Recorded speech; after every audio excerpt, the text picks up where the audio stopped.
The road stretched endlessly into the dark, illuminated only by the weak beams of a rental car's headlights.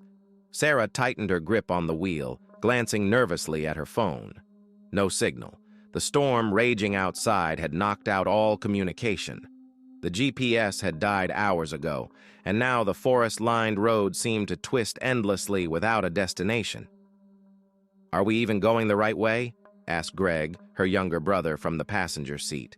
His voice was laced with frustration. Sarah sighed. "I don't know. The directions were clear until the storm hit." Their car crested a hill, and suddenly, like a beacon in the darkness, a building emerged. A grand Victorian-style hotel stood at the end of the road, its warm, inviting lights glowing through the downpour. The neon sign above the entrance flickered. The Ravenwood Inn. "Finally," Greg muttered. "Let's get out of this rain." The siblings parked and rushed inside, shivering as the storm lashed behind them.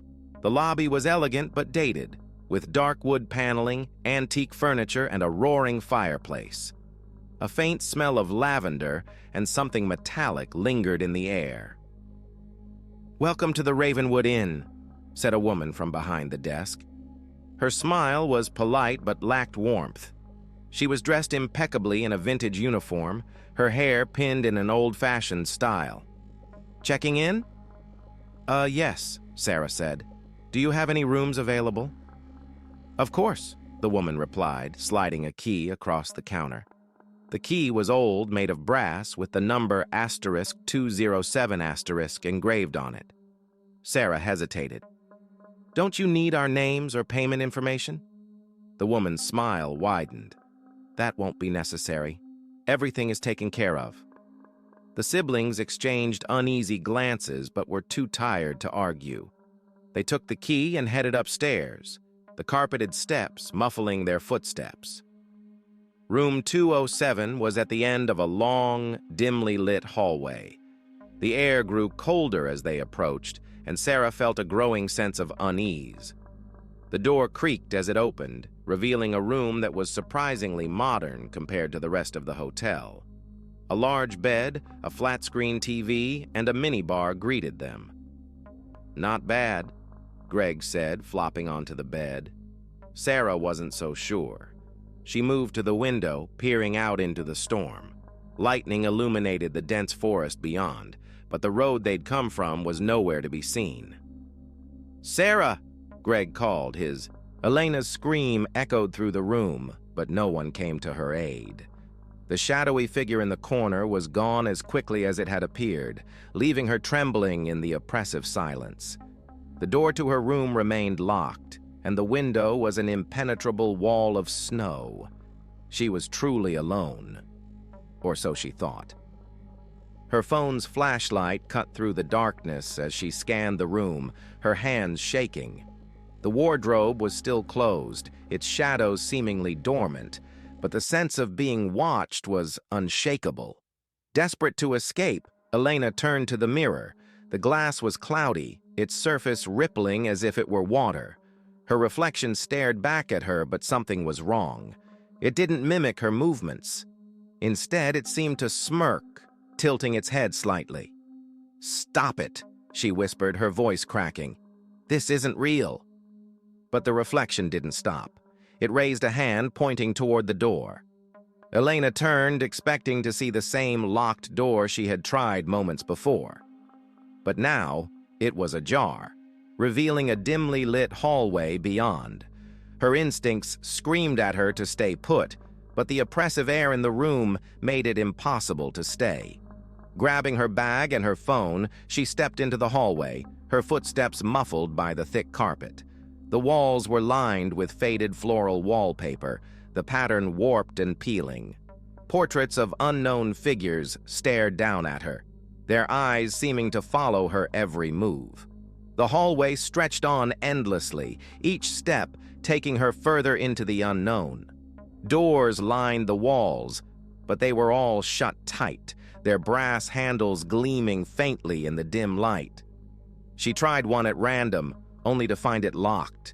The next was the same, and the next. "Hello?" she called out, her voice trembling. "Is anyone here?" No response. Only the sound of her breathing and the faint hum of electricity filled the air. After what felt like hours, she came to a junction where the hallway split into two paths. Both were identical, disappearing into shadow. She hesitated, glancing back the way she had come, but the corridor behind her was gone. In its place was a solid wall. Panic bubbled in her chest. "No, no, no! This can't be happening!" A faint sound caught her attention. A soft, rhythmic tapping, like footsteps. It was coming from the left corridor. She steeled herself and turned in the opposite direction, moving quickly, her flashlight shaking in her hand. The tapping grew louder despite her decision to flee from it. It echoed through the empty halls, unrelenting and unnerving.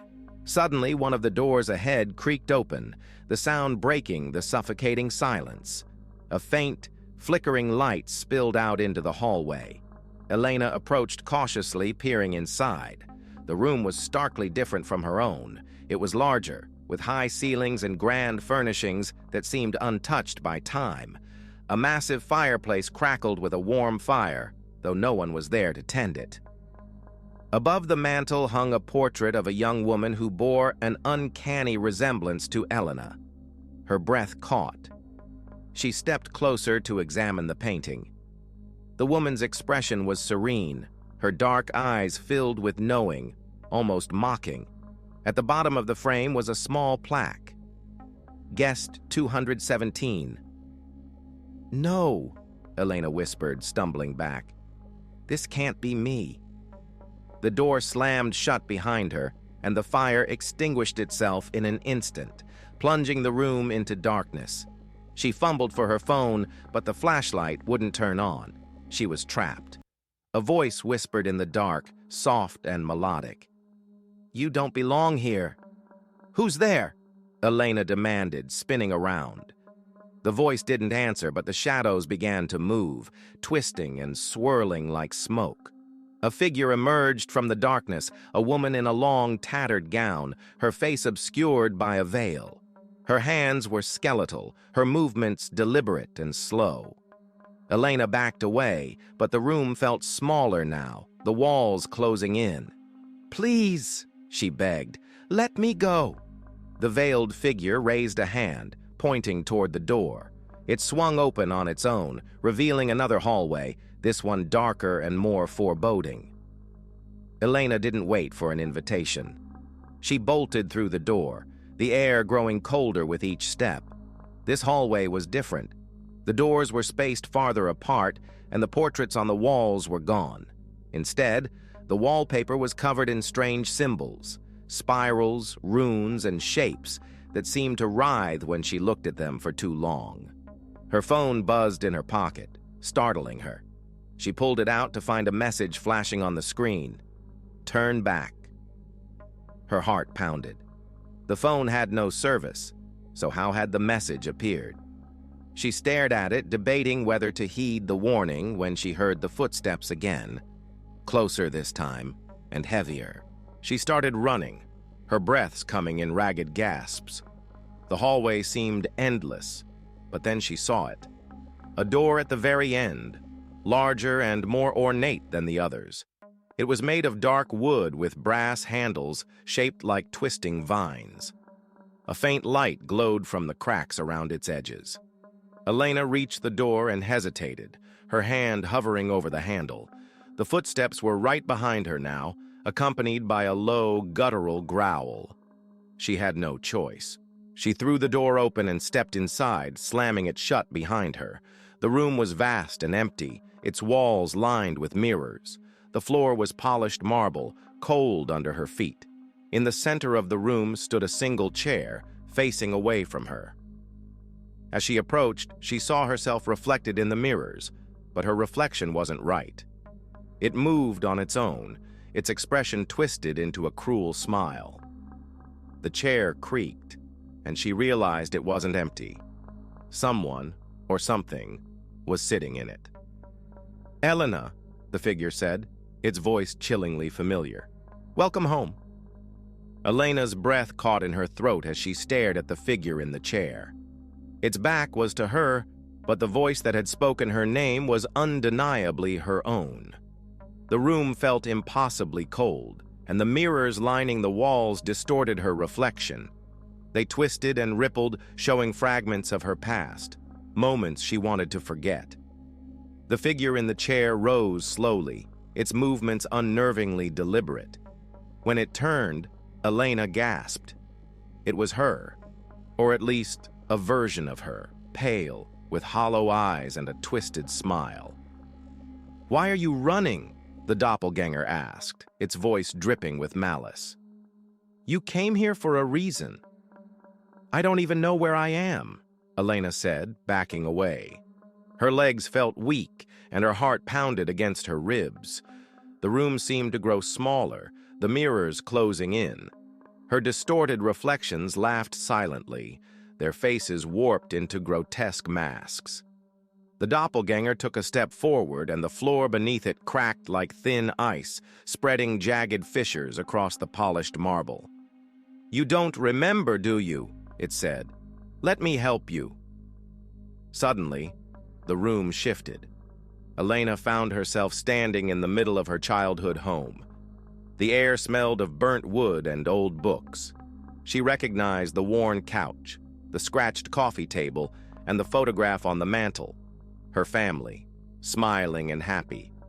But the house wasn't warm and inviting. It was quiet, too quiet, and the edges of the room seemed to flicker like a broken film reel. "This is where it began," the doppelganger said, standing beside her now. "The choices you made, the lies you told, they all brought you here." "I don't understand," Elena said, her voice cracking. "What do you want from me?" The doppelganger smiled. "I want you to see." The scene changed again. She was in a car, the rain hammering against the windshield. She recognized the memory instantly, the night of the accident.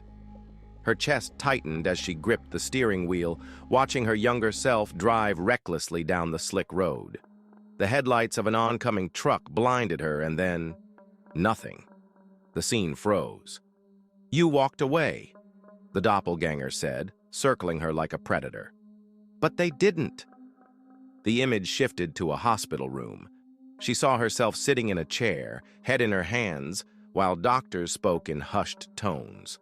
Her parents' faces were pale and lifeless on the bed.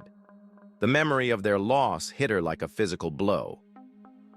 "This place feeds on guilt," the doppelganger continued. "It traps those who cannot forgive themselves. You've been running from this for years, but the Ashwood Inn doesn't let anyone escape." "No," Elena whispered, shaking her head. "This isn't real." "Isn't it?" the doppelganger said, stepping closer. Its face was inches from hers now, its breath cold against her skin. "You signed the book. You accepted the guilt, and now you'll stay." The room dissolved, and Elena was back in the hotel. The ornate door she had entered through was gone, replaced by a blank wall. The mirrors still lined the room, but they showed only one reflection now, her own, trembling and broken. The doppelganger was gone, but its voice lingered, echoing in her mind. "The only way out is through." Elena fell to her knees, tears streaming down her face. The weight of her guilt was suffocating.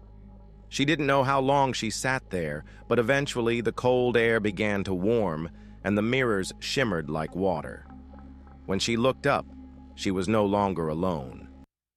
A woman in a black dress stood before her, her face hidden behind a lace veil. She held an old key in her hand. "You still have a choice," the woman said, her voice soft and otherworldly. "Face the truth, or stay here forever." Elena reached for the key hesitantly.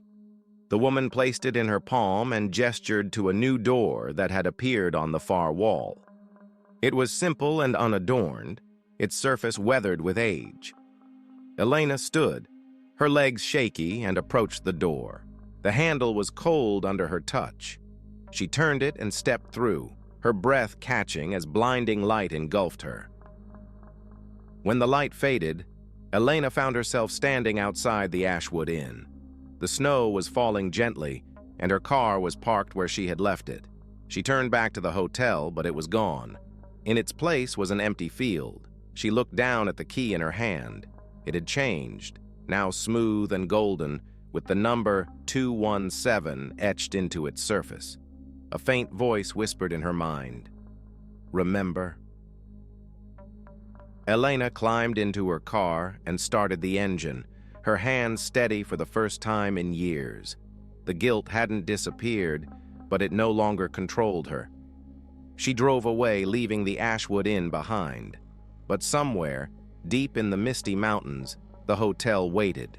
Its doors would open again, ready to welcome the next lost soul who couldn't find their way out.